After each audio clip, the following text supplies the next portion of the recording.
Hello students, welcome to our study channel CBSE warrior.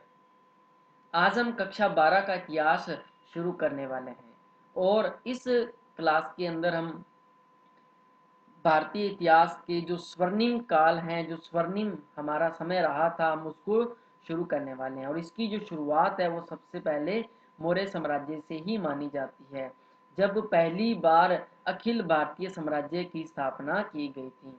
और इस मौर्य साम्राज्य की जो शुरुआत थी वो 323 ईसा पूर्व के अंदर चंद्रगुप्त मौर्य के द्वारा की गई थी। और इस वंश का जो इस साम्राज्य का जो अंतिम राजा था वो 185 ईसा पूर्व के अंदर वृद्धरथ, जिसकी हत्या कर दी गई और मौर्य वंश का विनाश कर दिया गया। और यहीं से हम स्वर्णिम काल की शुरुआत करते हैं। वैसे अगर हम स्वर्णिम काल की बात करें, वो पहले भी था, ऐसा नहीं है वो पहले नहीं था। आप सिंधु घाटी सभ्यता उठा लीजिए, रामायण उठा लीजिए, महाभारत काल उठा लीजिए, वो भी क्या था, भारत का वो स्वर्णिम काल माना जाता है। लेकिन अगर हम हमारे बुक के हिसाब से चलें, हमारे सिलेबस के अनुसार चलें, तो हम स्वर्णिम काल की जो शुरुआत है वो कहाँ से करेंगे, मौर्य साम्राज्य से। तो हमारी इस क्लास के अंदर आप लास्ट तक बने रहें। अगर आपको हमारा वीडियो अच्छा लगता है तो आप इस वीडियो को अपने फ्रेंड सर्किल के अंदर जरूर शेयर करें और साथ में इस चैनल को आपने जरूर सब्सक्राइब करना है। ओके, तो शुरुआत करते हैं हम यहाँ स्वर्णिम भारत की। देखो, जहां से स्वर्णिम भारत की शुरुआत हुई थी, और इस स्वर्णिम भारत की अगर हम बात करें, इसकी जो शुरुआत है वो मौर्य काल से मानी जाती है, मौर्य साम्राज्य से। समय आपको पता लग ही गया होगा, 323 ईसा पूर्व से लेकर के 185 ईसा पूर्व। अगर हम मौर्य साम्राज्य की अगर हम बात करें, इसकी जो हमें जानकारी है वो कहाँ कहाँ से प्राप्त हो सकती है। देखो, मौर्य काल बहुत ही इम्पोर्टेंट समय था ये हमारे भारत देश के लिए, जिसके अंदर आपको पता है चंद्रगुप्त मौर्य था, सम्राट अशोक था, बिंदुसार था, और भी ऐसे बहुत महान राजा हुए मौर्य काल में, जिन्होंने भारत का एक ऐसा स्वरूप तैयार कर दिया, एक ऐसे भारत का निर्माण कर दिया जिसका अस्तित्व आज तक स्टूडेंट वो बना हुआ है। कहते हैं ना कि भारत एक सोने की चिड़िया था, लेकिन जब अंग्रेज भारत में आए तो वो सोना तो ले गए, चिड़िया छोड़ गए। ऐसी कुछ अवधारणाएं बनी हुई हैं। तो हमने उसी आधार पर वर्तमान स्वरूप को भी, वर्तमान भारत को भी हमने सोने की चिड़िया बनाना है स्टूडेंट। तो इसके लिए हमें क्या करना पड़ेगा, सबसे पहले हमें प्राचीन भारत के बारे में थोड़ा सा पता होना चाहिए। देखो, यहाँ ये जो मौर्य काल है, इसकी जो जानकारी है ना हमें, वो हमें कहाँ कहाँ से प्राप्त हो सकती है। सबसे इंपॉर्टेंट कौटिल्य, क्योंकि मौर्य काल की स्थापना में सबसे महत्वपूर्ण जो योगदान था ना, वो कौटिल्य का ही था। कौटिल्य ने अपने शिष्य चंद्रगुप्त की सहायता से ही मौर्य वंश की स्थापना की थी। इसके अलावा सोमदेव की कथा सरित सागर हो जाएगी। देखो, मैं यहाँ पे कुछ साहित्य लिख रहा हूँ, कुछ पुस्तकें हैं, ग्रंथ हैं, जहाँ से हमें मौर्य साम्राज्य की जानकारी प्राप्त हो जाएगी। सोमदेव की कथा सरित सागर। ओके, इसके अलावा अगर हम बात करें, एक प्लूटार्क नाम का व्यक्ति था, व्रत कथा मंजरी हो जाएगी, दीपवंश हो जाएगी, महावंश टीका हो जाएगी। भद्रबाहु के द्वारा जो कल्प सूत्र लिखा गया था, वहां से हमें मौर्य साम्राज्य की जानकारी प्राप्त होती है। यहाँ पे भद्रबाहु के द्वारा किसकी रचना की गई थी, कल्प सूत्र की। बहुत इंपॉर्टेंट है, कई बार एग्जाम के अंदर पूछा भी जाता है ये, कि कल्प सूत्र किसकी रचना है, भद्रबाहु की रचना है। इसके अलावा हमारे भारत देश के अंदर स्वर्णिम काल के अंदर कुछ विदेशी यात्री भी भारत आए थे, जिसके अंदर स्ट्रैम्बो है, प्लूटार्क है, जस्टिन है, यूनानी यात्री हो गए, फायान, हवेनसांग, इत्सिंग, चीनी यात्री। और इसके अलावा जो हमारे राजाओं के द्वारा, भारतीय राजाओं के द्वारा, मौर्य काल के राजाओं के द्वारा कुछ साहित्यों की रचना की गई, कुछ अभिलेखों का निर्माण करवाया गया, जहां से हमें मौर्य काल की जानकारी प्राप्त होती है। ओके, अब हम बात करेंगे यहाँ पे मौर्य काल के राजा के बारे में। देखो, सबसे पहला आ जाएगा इसके अंदर चंद्रगुप्त मौर्य। चंद्रगुप्त ये जो मौर्य था, इसका समय प्रारंभ होता है 322 ईसा पूर्व के अंदर। 322 से लेकर के 198 ईसा पूर्व की 322 के अंदर चंद्रगुप्त मौर्य ने बिंदुसार की, सॉरी, चाणक्य की सहायता से मगध में नंद वंश की स्थापना की थी। देखो, मौर्य वंश से पहले मगध में नंद वंश का शासन था और नंद वंश का राजा था घनानंद या घननंद। देखो, वहां की जो जनता थी ना, वो बहुत ही परेशान थी। किससे? घनानंद से। ये जो घनानंद था वो अत्यंत ही क्रूर व्यक्ति था, निर्दयी व्यक्ति था। इसने अपनी जनता पर अत्यधिक अत्याचार किए थे, जिससे जनता बहुत परेशान थी। और ये भी कहा जाता है कि चाणक्य ने अपने व्यक्तिगत बदले के लिए ही, नंद वंश के विनाश के लिए ही इसने चंद्रगुप्त मौर्य को अपना शिष्य बनाया। और चंद्रगुप्त को नंद वंश के विनाश के लिए उसे युद्ध कौशल नीति के लिए तैयार किया। और इसने अपनी सहायता से नंद वंश के राजा घनानंद को पराजित करके मगध में एक नए वंश की स्थापना करवाई थी, वो था मौर्य वंश। इसके अलावा अगर हम मौर्य वंश की अगर हम बात करें, और ये भी कहा जाता है कि चंद्रगुप्त मौर्य के समय ही पहली बार अखिल भारतीय साम्राज्य की स्थापना की गई थी। पहली बार अखिल भारतीय साम्राज्य की स्थापना की गई थी। और चंद्रगुप्त मौर्य का युद्ध होता है 305 ईसा पूर्व के अंदर, और ये होता है सेल्यूकस निकेटर के साथ। और सेल्यूकस निकेटर के साथ जब युद्ध होता है तो इस युद्ध के अंदर सेल्यूकस निकेटर पराजित हो जाता है। और पराजित होने के बाद इसे चंद्रगुप्त मौर्य के साथ एक संधि करनी पड़ती है। और इस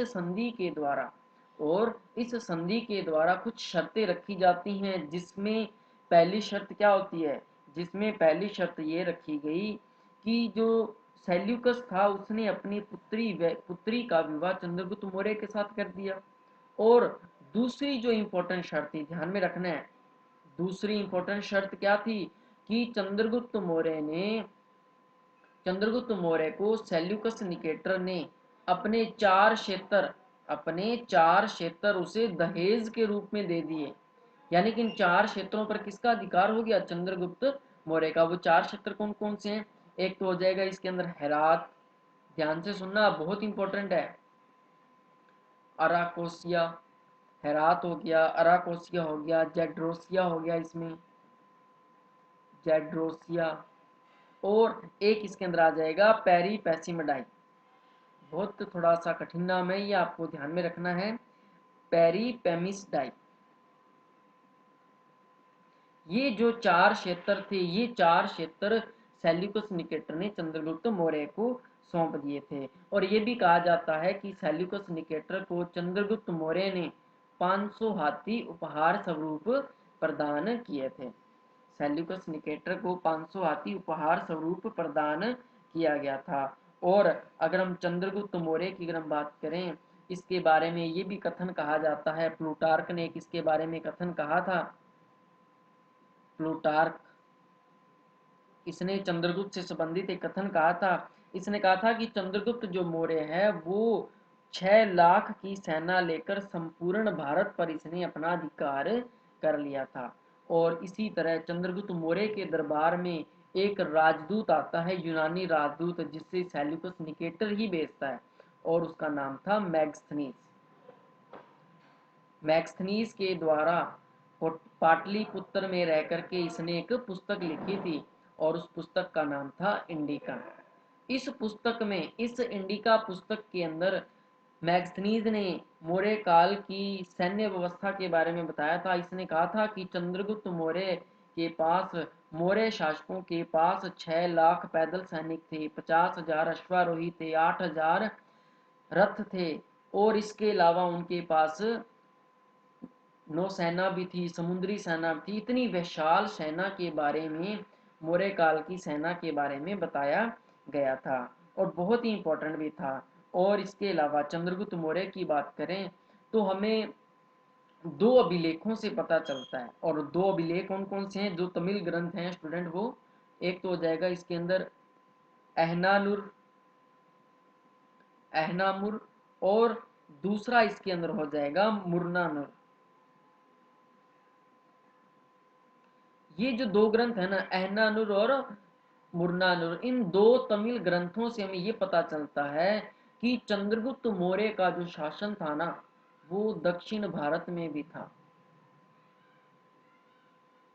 इन दोनों तमिल ग्रंथों से हमें ये पता चलता है कि चंद्रगुप्त मौर्य की जो दक्षिण विजयों की जो जानकारी है हमें वो इन दो तमिल ग्रंथों से प्राप्त होती है।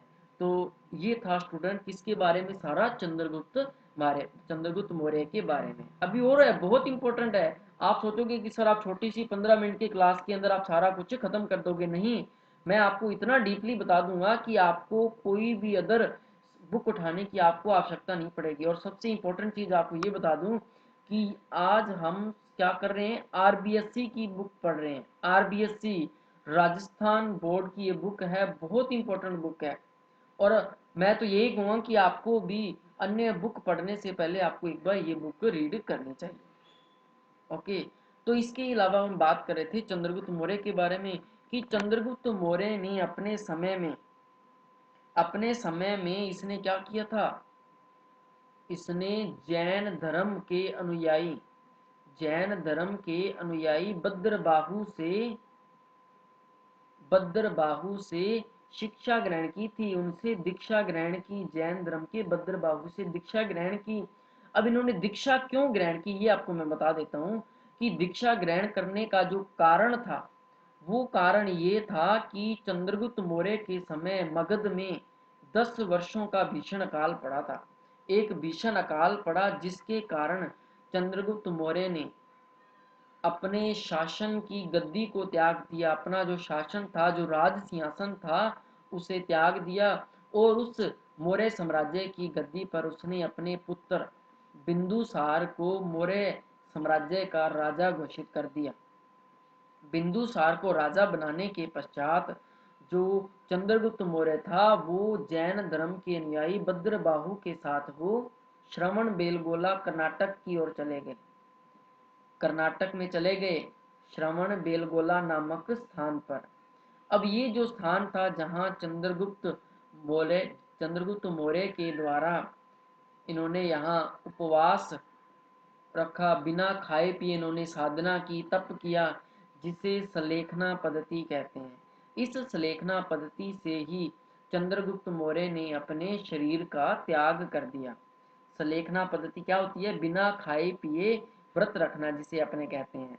उपवास विधि द्वारा इन्होंने अपने शरीर का त्याग कर दिया और 298 ईसा पूर्व में चंद्रगुप्त मौर्य की मृत्यु हो जाती है। और चंद्रगुप्त मौर्य की मृत्यु के पश्चात जो अगला मौर्य सम्राट होता है वो कौन होता है, बिंदुसार। वैसे बिंदुसार तो पहले ही राजा बन जाता है, लेकिन इसके बारे में जो हमें जानकारी है वो चंद्रगुप्त की मृत्यु के पश्चात ही हमें प्राप्त होती है। ओके, तो अब हम बात करेंगे किसके बारे में, बिंदुसार के बारे में। अगर आप चाहो तो मैं थोड़ा सा इसको रिपीट कर देता हूँ ताकि आपको दोबारा से समझ में आ जाए। देखो, ये जो चंद्रगुप्त मौर्य था इसका शासन प्रारंभ होता है 322 के अंदर। चाणक्य की सहायता से इसने मौर्य वंश की स्थापना की थी।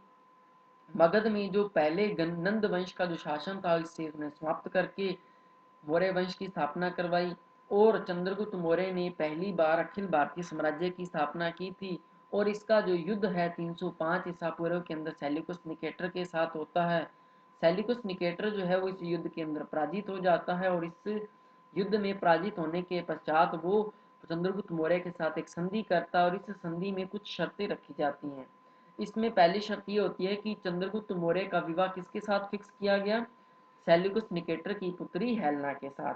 और दूसरी शर्त क्या थी कि सेल्यूकस निकेटर ने हेरात, अराकोसिया, जेड्रोसिया और पेरिपेमिसडाई ये जो 4 क्षेत्र थे वो चंद्रगुप्त मौर्य को सौंप दिए। और चंद्रगुप्त मौर्य ने सेल्यूकस निकेटर को 500 हाथी उपहार स्वरूप दे दिए, गिफ्ट दे दिया उसे। और इसके साथ साथ चंद्रगुप्त मौर्य के दरबार में एक यूनानी राजदूत भी आता है, मैग्स्थनीज। और ये जो मैग्स्थनीज है वो पाटलिपुत्र में रह करके ही मौर्य साम्राज्य की प्रशासनिक व्यवस्था के बारे में एक पुस्तक लिखता है। और इसी पुस्तक से हमें मौर्य साम्राज्य की जानकारी हमें प्राप्त होती है।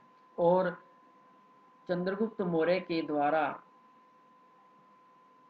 दक्षिण विजय की हमें जानकारी प्राप्त होती है, जिसकी और ये जो जानकारी है दक्षिण विजय की जो जानकारी हमें दो तमिल ग्रंथों ऐनानुरु और मुर्नानुरु से हमें प्राप्त होती है। और एक प्लूटार्क नाम का एक इतिहासकार था, इसने चंद्रगुप्त मौर्य के बारे में कथन कहा था कि इसने 6 लाख की सेना लेकर संपूर्ण भारत पर अपना अधिकार कर लिया था। और चंद्रगुप्त मौर्य के समय ही एक भीषण अकाल पड़ा था, जिसके कारण इसने अपना राज सिंहासन त्याग दिया और जैन धर्म के अनुयायी भद्रबाहु से जैन धर्म की दीक्षा ग्रहण थी, उनसे शिक्षा प्राप्त की और वह इनके साथ कर्नाटक श्रवण बेलगोला नामक स्थान पर चले गए और इन्होंने यहीं पर श्रवण बेलगोला में एक पहाड़ी पर संलेखना पद्धति से अपने शरीर का त्याग कर दिया और 298 ईसा पूर्व के अंदर इनकी मृत्यु हो गई थी। इसके बाद जो अगला राजा बना था वो कौन था? वो था बिंदुसार। अगला राजा आ जाएगा इसके अंदर बिंदुसार। बिंदुसार का जो समय है ये प्रारंभ होता है 298 ईसा पूर्व से लेकर के 272 ईसा पूर्व। 298 में प्रारंभ हुआ और 272 के अंदर ये समाप्त हो जाता है। बिंदुसार की अगर हम बात करें, देखो ये जो बिंदुसार था, मौर्य वंश के राजा चंद्रगुप्त मौर्य ने अपनी मृत्यु से पहले ही इसे राजा घोषित कर दिया था। इसलिए बिंदुसार के बारे में जो यूनानी लेखक है ना, इसे अमित्रोचेटस के नाम से पुकारते हैं। यूनानी लेखक बिंदुसार को यूनानी लेखक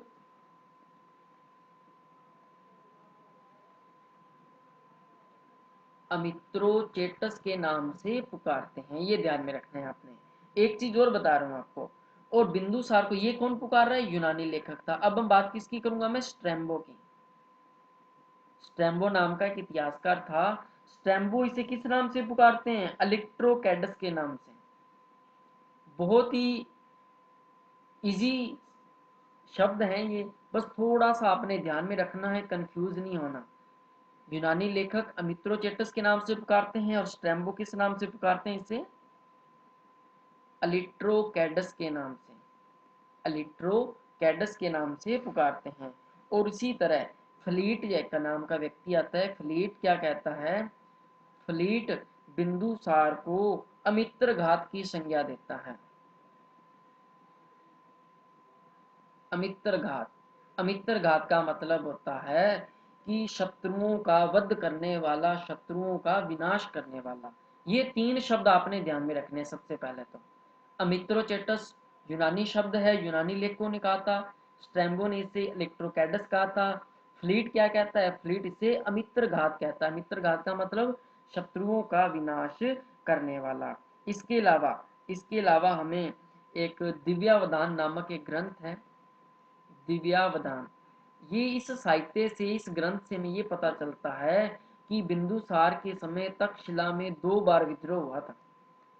तक्षशिला में 2 बार विद्रोह हुआ और इन दोनों बार विद्रोह को शांत करने के लिए, दबाने के लिए बिंदुसार ने अपने पुत्रों को भेजा था।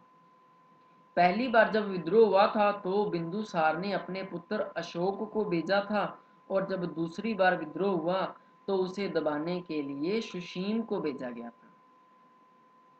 ये 2 पुत्र थे। वैसे तो पुत्र बहुत थे, आगे हम करेंगे अशोक के बारे में। जब अशोक करेंगे तब जब उसमें उत्तराधिकार का संघर्ष प्रारंभ होता है तब एक लाइन लिखी होती है कि अशोक अपने 99 भाइयों की हत्या करके मगध का सम्राट बनता है, मौर्य वंश का सम्राट बनता है। ये हम करेंगे अशोक के शासन काल में, अशोक के समय में। अभी हम बात किसकी कर रहे थे? सिर्फ बिंदुसार की। तो बिंदुसार के बारे में कुछ ज्यादा जानकारी हमें प्राप्त नहीं होती है। ओके, अब हम बात करेंगे आगे कि बिंदुसार के समय में कुछ यूनानी राजदूत थे, कुछ विदेशी इतिहासकार थे, विदेशी राजदूत थे जो इनके शासन काल में भारत आए थे। अब देखिए यहाँ पे कौन कौन से 2 व्यक्ति भारत आते हैं। पहला तो आता है यहाँ पे डाइमेकस।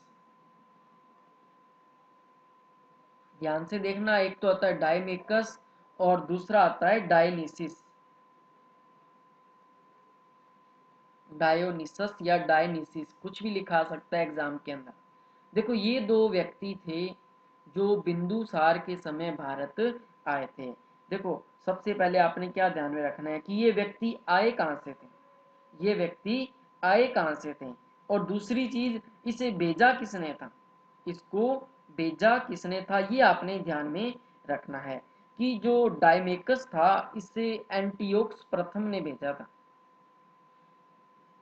डायमेकस को एंटियोक्स प्रथम ने भेजा था, और जबकि डायनिसियस को किसने भेजा था? डायनिसियस को भेजा था टोलमी द्वितीय ने। डायनिसियस को टोलमी द्वितीय ने भेजा था। ये जो डायनिसियस था ये मिस्र का राजदूत था। ध्यान में रखना है आपने, जो डायनिसियस था वो कहाँ का राजदूत था? वो मिस्र का राजदूत था। और बिंदुसार के द्वारा, जब बिंदुसार के दरबार में डायमेकस नाम का राजदूत आया था, तो बिंदुसार के द्वारा इसके सामने एक शर्त रखी गई। इसने एंटियोक्स प्रथम को एक प्रस्ताव भेजा कि वह मदिरा, सूखे अंजीर, एक दार्शनिक भेजने की उन्होंने प्रस्ताव रखा था। और एंटियोक्स प्रथम के द्वारा मदिरा भी भेज दी गई थी और सूखे अंजीर भी भेज दिए गए थे। लेकिन जो दार्शनिक था उन्होंने कहा था कि हमारे शासन काल में, हमारे राज्य में दार्शनिक भेजने पर पूर्णतः प्रतिबंध है। ओके, तो आपने ध्यान में रखना है कि डायमेकस और डायनिसिस ये दोनों व्यक्ति किसके शासन काल में भारत आए थे? ये दोनों के दोनों व्यक्ति बिंदुसार के शासन काल में भारत आए थे। और जो सम्राट बिंदुसार था इसकी जो मृत्यु थी वो कब हो गई थी? 272 के अंदर। सम्राट बिंदुसार की मृत्यु कब हुई थी? 272 ईसा पूर्व के अंदर। कल की हमारी जो क्लास रहेगी, कल हम क्या करने वाले हैं? कल हम करेंगे सम्राट अशोक के बारे में। बहुत इंपॉर्टेंट है, कल की क्लास किसी ने मिस नहीं करनी है। सम्राट अशोक के बारे में हम कल डिस्कस करेंगे और बहुत इंपॉर्टेंट है। आई होप इसके 3 पार्ट भी हो सकते हैं। तो आपने हमारे इस क्लास को अपने अच्छे से वॉच करना है। आई होप आप सबको समझ में भी आ गया होगा। स्टूडेंट, अगर आपको हमारी क्लास अच्छी लगी है तो आपने हमारे सीबीएसई वॉरियर चैनल को सब्सक्राइब जरूर करना है, और इस वीडियो को आपने अपने फ्रेंड सर्किल के अंदर जरूर शेयर करना है। तो मिलते हैं नेक्स्ट क्लास में, तब तक के लिए गुड बाय, थैंक यू।